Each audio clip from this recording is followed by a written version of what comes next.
Welcome to the Recovery Daily Podcast. I'm your host, Rachel Miller. I am a grateful recovering alcoholic and stroke survivor. And today I wanted to talk about my favorite quote. And that quote is by Brené Brown. So Brené Brown, I'm not going to pretend to be Miss I know everything about Brené Brown. I'm just going to tell you what I know. And it's like everything that comes out of this woman's mouth is inspirational to me.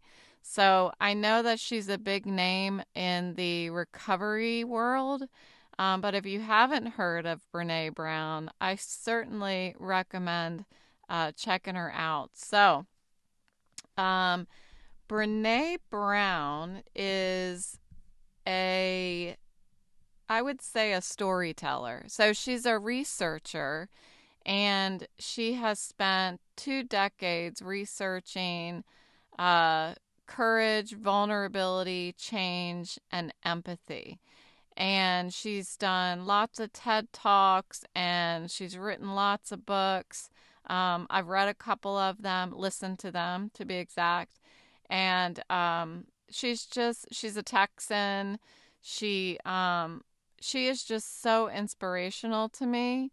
And what I like most about her is that she talks about all of these things through, the lens of all of this research that she's done.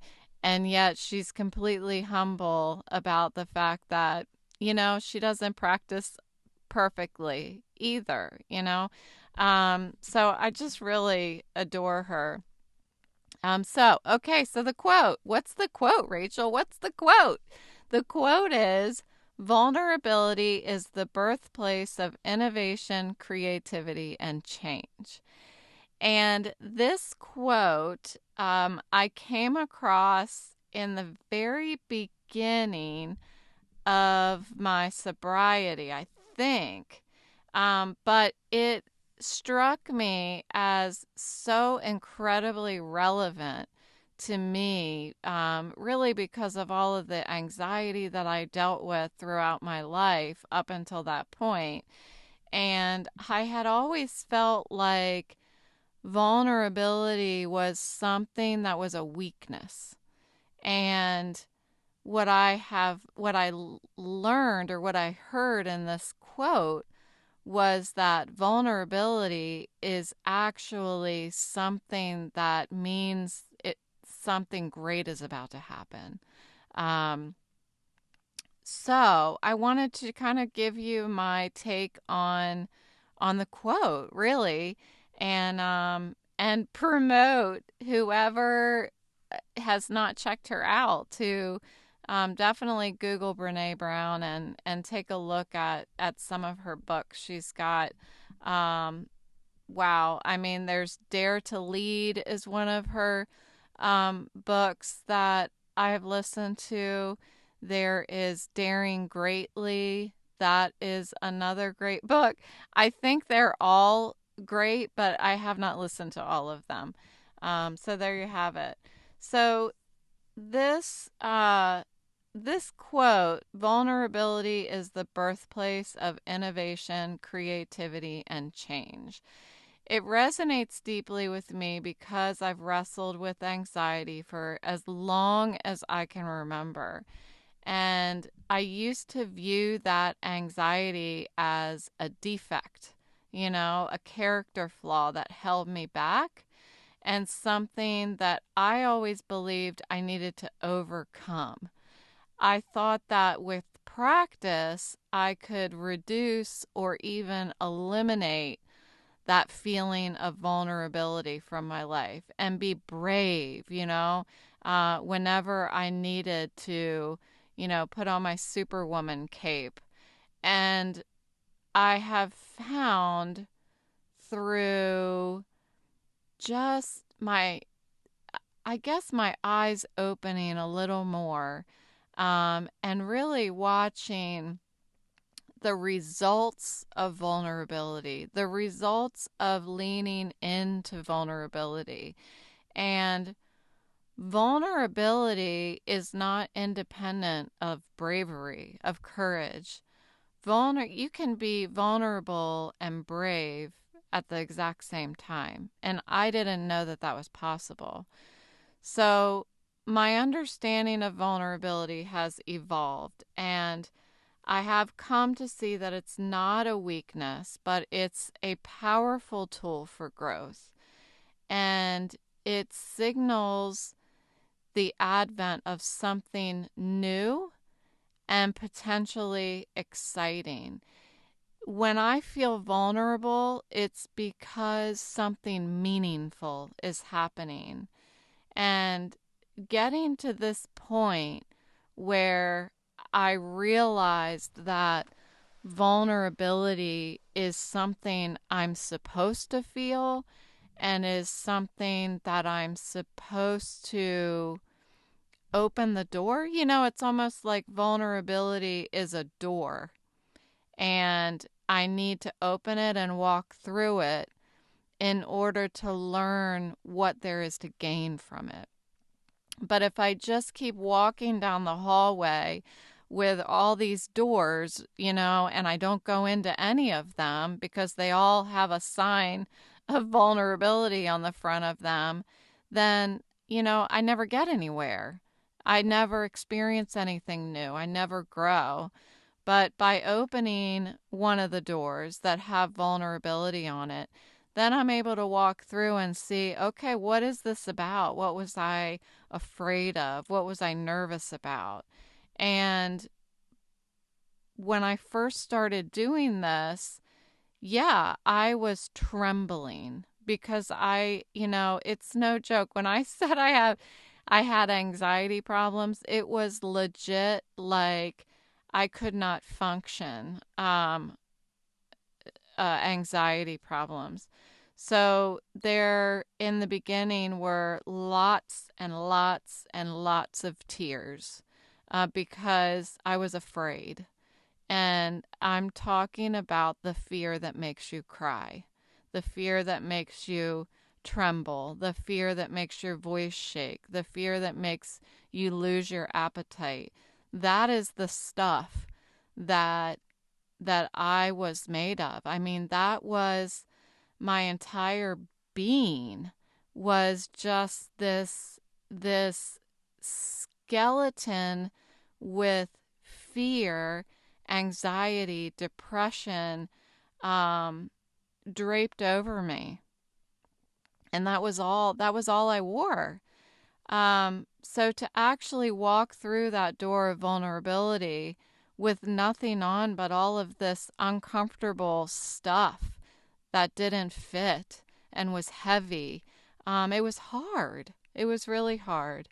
And it really took an intense program in order to shift my perspective. So, this intense program started with about 6 days in detox. That was number one. In detox, there were people coming in with meetings. We met with psychiatrists or therapists. And when I left, we're taking medication, all kinds of stuff while you're there. And then when I left, I started going to AA meetings, and I started seeing an addiction therapist for 2 years. I got a sponsor. I went to uncomfortable, holiday bake-offs with a bunch of AA people that I didn't, AA women that I barely knew. And it was because I had every day that I was sober doing that uncomfortable stuff showed me that I should do it again. Every day became, well, this is what I did yesterday and I stayed sober, so I'm going to do it again today. And I would slowly start introducing new things that were uncomfortable and show myself that I could do it. in the beginning, it was like, it was as simple as, uh, going to the store sober, because that's how bad it was in the end. For me, it was, I couldn't even go to the store without having a panic attack. Um, and it got so I was doing all of these things. I was trying to push my limits and continue to not pick up a drink. So, like any skill, anything, I always talk about it. It takes practice, and accepting vulnerability as a tool rather than a debilitation takes practice. Um, Feeling it and challenging it. Instead of saying, oh, I'm vulnerable, I'm not going to do it, I learned that if I was vulnerable, that meant I had to say yes to it. That's something I also learned in my sobriety program, is when I don't want to do something, I'm supposed to say yes. If somebody asks me to be of service, to be a greeter at a meeting, or to make coffee, or to lead a meeting, or to share, my everything in me is almost shaking my head no before I even open my mouth. And I was told by the other people in sobriety that had come before me that you're supposed to say yes. When you want to say no, you're supposed to say yes. And so I just started saying yes when I didn't want to say yes. And that's how it started for me. And years later, it ended up being this, you're supposed to present to the whole company, yes, yes, I'm going to do that. And it started feeling more like confidence than fear. And it's a part of that playing the part, playing the role until you get the role, acting the part until you get the title.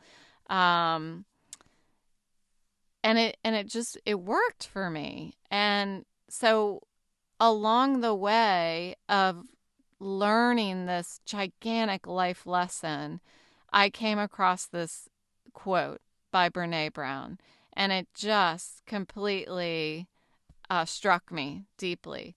And so I was introduced to Brene through my comprehensive addiction treatment uh, services program, which is a part of Inova in Fairfax. That's where I went. And then I went to another IOP class after that. So that was my inpatient for, what I say, 6 days.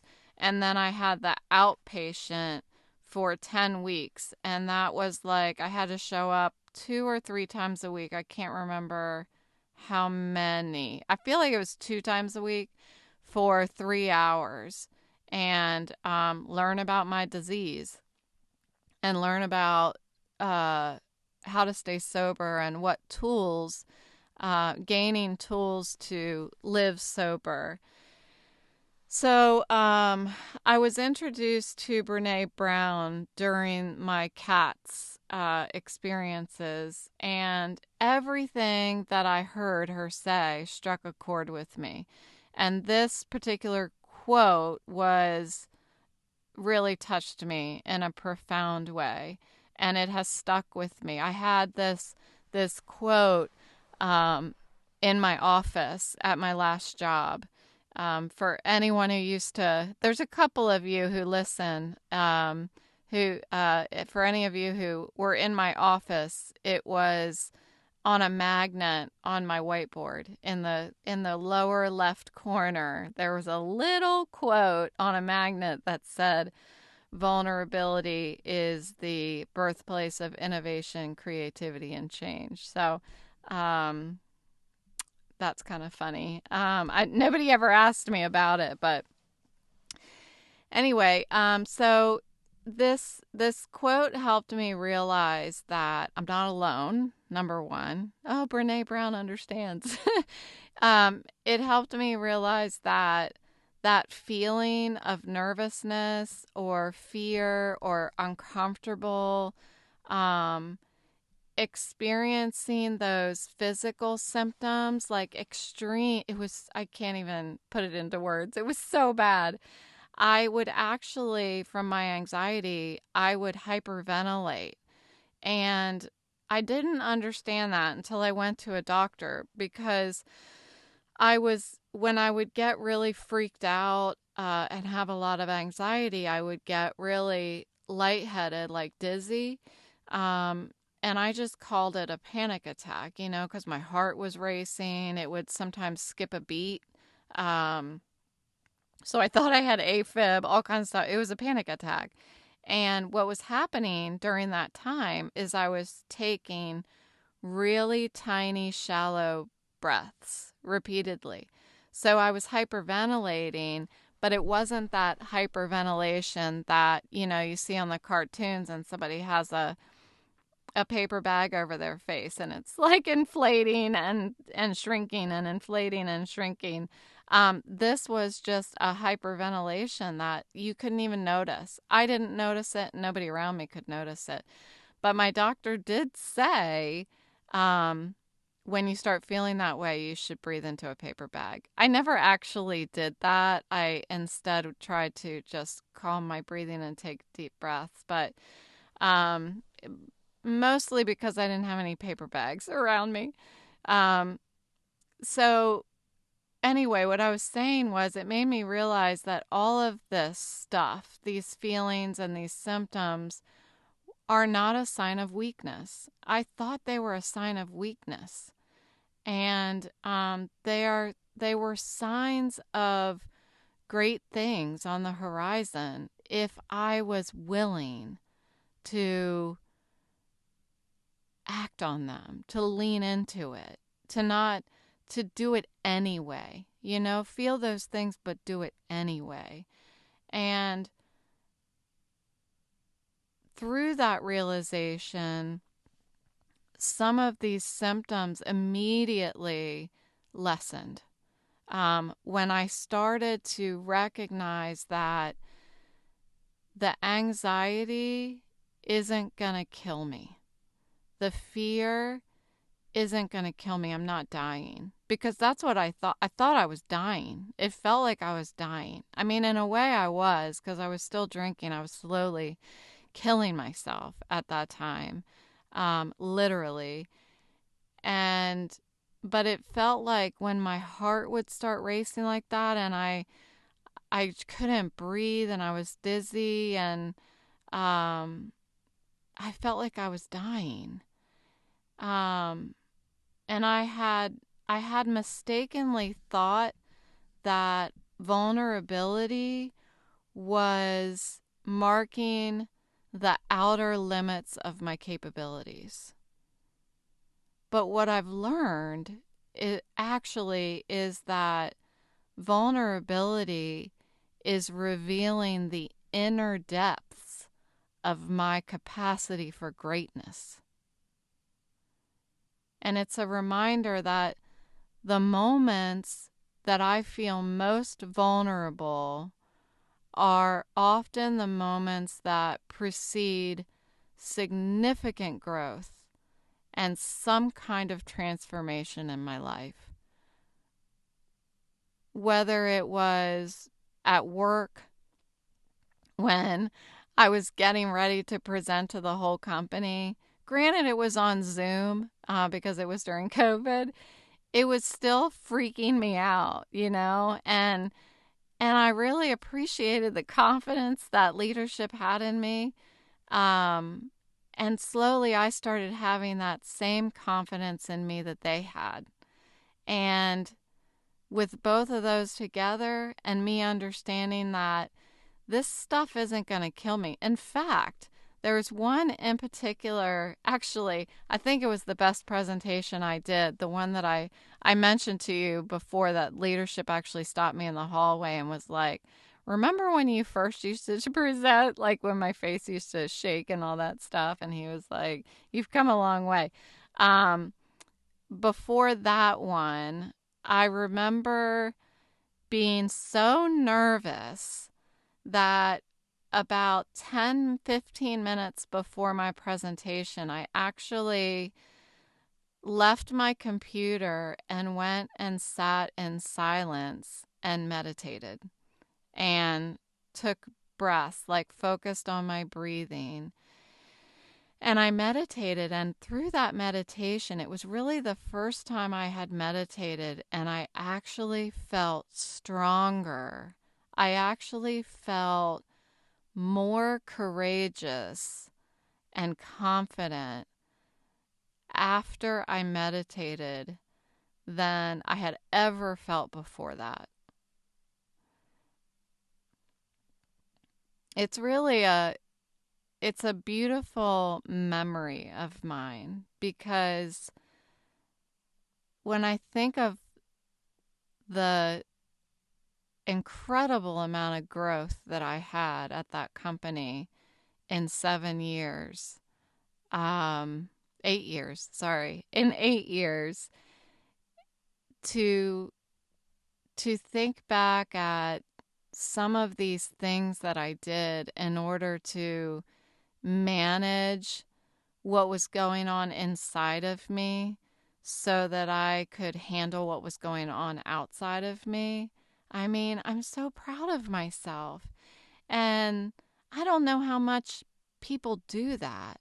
Like, actually have the opportunity to sit and think about, this is who I was, and this is who I am now. And just think about some of those most vulnerable moments where you did not cave and you did not give up, and you actually grew in that moment. You grew.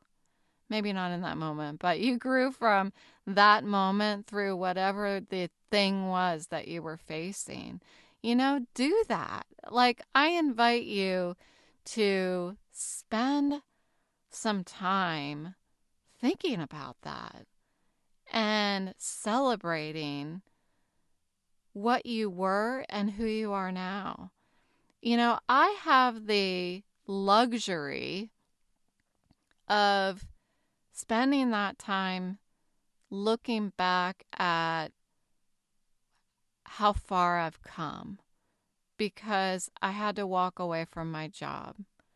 And you all know that I have been grieving that, you know, and I feel like as soon as I feel like I'm done grieving, I feel like it coming back a little bit more. I don't know that it's grieving anymore. I think now it's more like just that feeling of missing the good old days, that kind of thing. That's what I feel like now. But I have a lot of time to do that. And it's really quite rewarding to allow yourself some space to recognize how far you've come. And if you do that, you'll probably notice that the most growth started at times of vulnerability. So this quote has really been like a guiding light for me, and it teaches me to lean into discomfort, because I truly believe through and through that leaning into discomfort and vulnerability and doing things anyway, no matter what fear I have, no matter how much I'm trembling, no matter how much I don't believe I'm going to get what I need out of it, that I don't believe that great things are going to come out of it. Doing it anyway, because that is where true change and growth begins. So thank you so much for listening today, and I will talk to you tomorrow.